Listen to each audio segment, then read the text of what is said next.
오늘 우리가 함께 볼 말씀은 민수기 14장 13절에서 19절까지의 말씀입니다.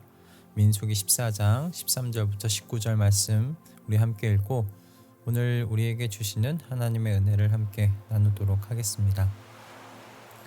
모세가 주님께 말씀드렸다. 이집트 사람이 들으면 어떻게 합니까? 주님께서는 이미 주님의 능력으로 이 백성을 이집트 사람 가운데서 이끌어내셨습니다. 이집트 사람이 이 땅에 사는 사람들에게 말하면 어떻게 합니까? 이 땅에 사는 사람들은 주 하나님이 이 백성 가운데 계시다는 것과 주 하나님이 얼굴과 얼굴을 마주하여 보이셨다는 것과 주님의 구름이 그들 위에 머물고 주님께서 낮에는 구름 기둥 가운데 계시고 밤에는 불 기둥 가운데 계셔서 그들 맨 앞에서 걸어가신다는 것을 이미 들었습니다. 그런데 이제 주님께서 이 백성을 한 사람을 처리하듯 단번에 죽이시면 주님께서 하신 일을 들은 나라들은 그들의 주가 자기 백성에게 주기로 맹세한 땅으로 그들을 데리고 갈 능력이 없어서 그들을 광야에서 죽였다 하고 말할 것입니다.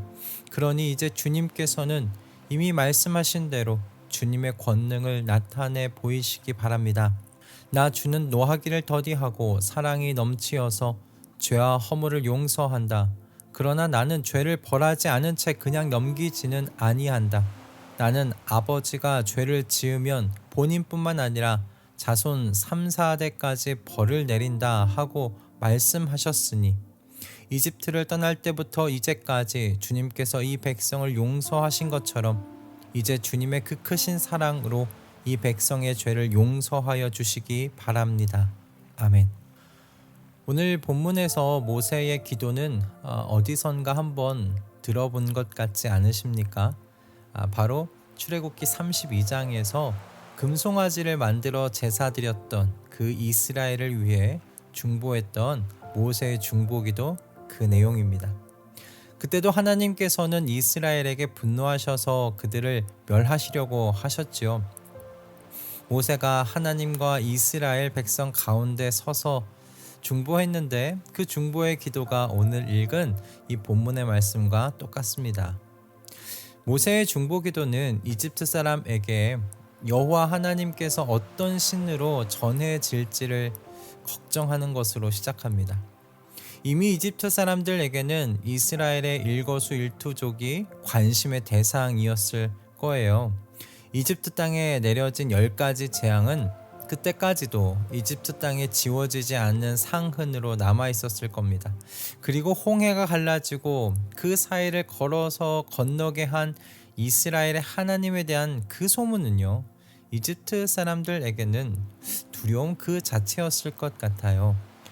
게다가 수많은 이스라엘 민족을 광야에서 살아가도록 낮에는 구름 기둥, 밤에는 불 기둥으로 인도하시는 그 하나님에 대한 이야기는요, 이집트인들뿐만 아니라 그 지역의 수많은 이방 민족들도 주목하여 듣고 있는 소문이었을 겁니다.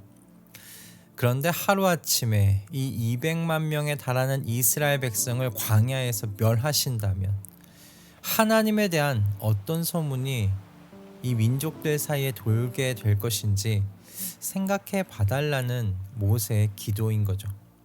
전에도 말씀드렸지만 이와 같으신 하나님의 그 그늘 아래로 들어올 민족은 아무도 없을 겁니다. 하나님의 능력을 의심하기에 앞서서 하나님의 성품에 대하여 오해하지 않겠습니까? 언제 어떻게 자신이 구원한 민족을 없애고 새롭게 시작할 수 있는 신이라면 두려워서라도 이 신을 섬기려 하지 못할 것 같아요.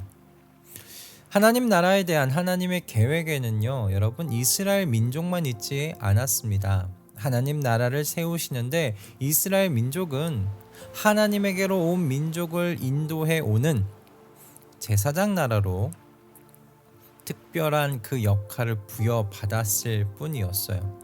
하나님께서 세우시는 하나님 나라에 이집트인들도 있었고요, 모압인도 있었고요, 에돔인도 있었어요. 온 세상의 모든 민족들이 다 포함되어 있었습니다. 그러므로 하나님의 명예와 평판은요, 매우 중요한 문제였어요.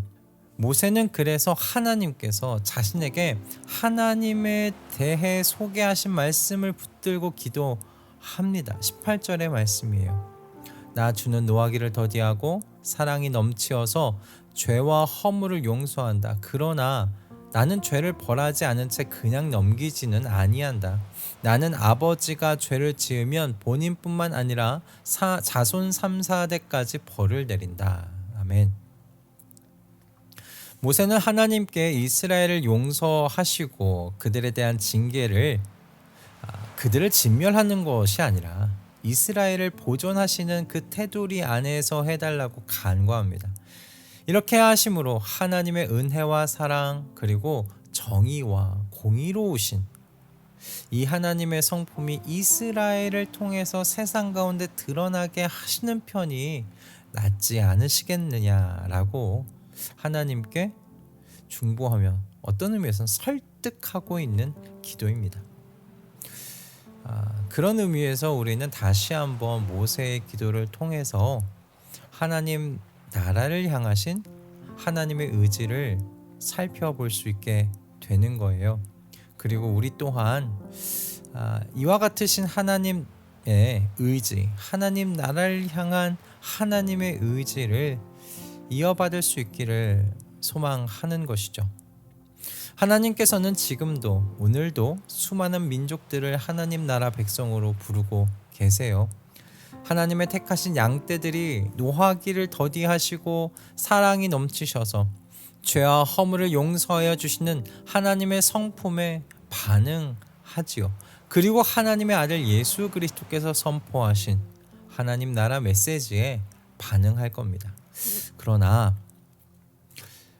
보이지 아니하시는 하나님의 성품을 우리는 그럼 어떻게 세상 가운데 보여줄 수 있을까요?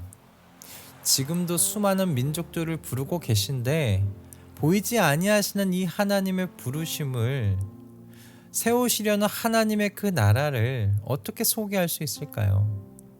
하나님은 보이지 아니하시는데 이 하나님의 명예와 평판은 어떻게 세상 속으로 흘러 들어가게 할 수 있을까요?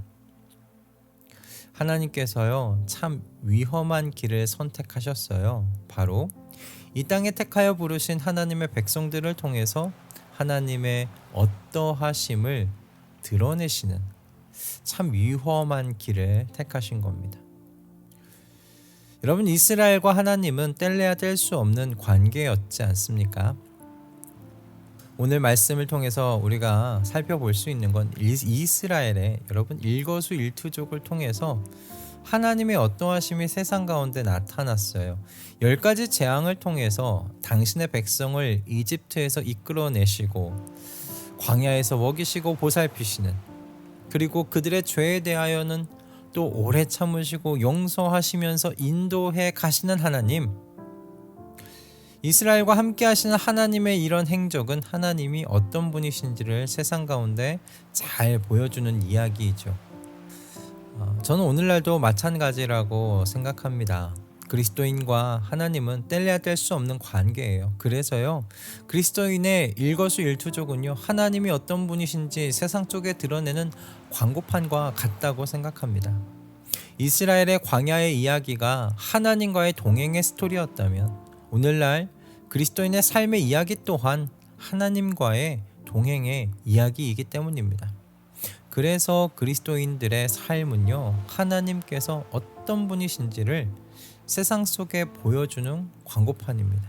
하나님께서는 하나님을 수시로 의심하고 불신하는 이스라엘을 끝까지 참으시고 용서하여 주심으로 하나님 나라를 세우시는 하나님의 권능을 보여주셨습니다. 그리고 오늘날에는 하나님의 아들을 보내셔서 온 인류의 죄를 짊어지시고 죽음의 권세를 이기게 하심으로 하나님의 권능을 보여주셨지요. 그 권능에 의하여 저와 여러분이 하나님의 백성 된 줄로 믿습니다. 그러니 이 아침에 다시 한번 하나님의 광고판으로 세상 속에서 하나님의 그 어떠하심을 드러내는 하나님 백성 되게 해달라고 그렇게 기도함으로 하루 시작했으면 좋겠습니다. 할렐루야. 기도하겠습니다. 주님의 나라를 세우시는 주님의 계획은 반드시 이루어질 것입니다. 세워진 주님의 계획을 방해할 수 있는 존재가 없기 때문입니다. 그러니 주님께서 세우시는 주님의 나라에 주님의 백성인 저희가 역할을 다할 수 있도록 도와주시옵소서. 하나님의 성품에 참여한 사람들로서 말이 아니라 삶과 행동으로 노하기를 더디하시고 사랑이 넘치셔서 죄와 허물을 용서하시며 공의와 정의를 행하시는 하나님의 이 성품을 우리 가운데서 드러내며 살 수 있도록 주님 역사하여 주시옵소서. 예수 그리스도의 이름으로 기도드립니다. 아멘.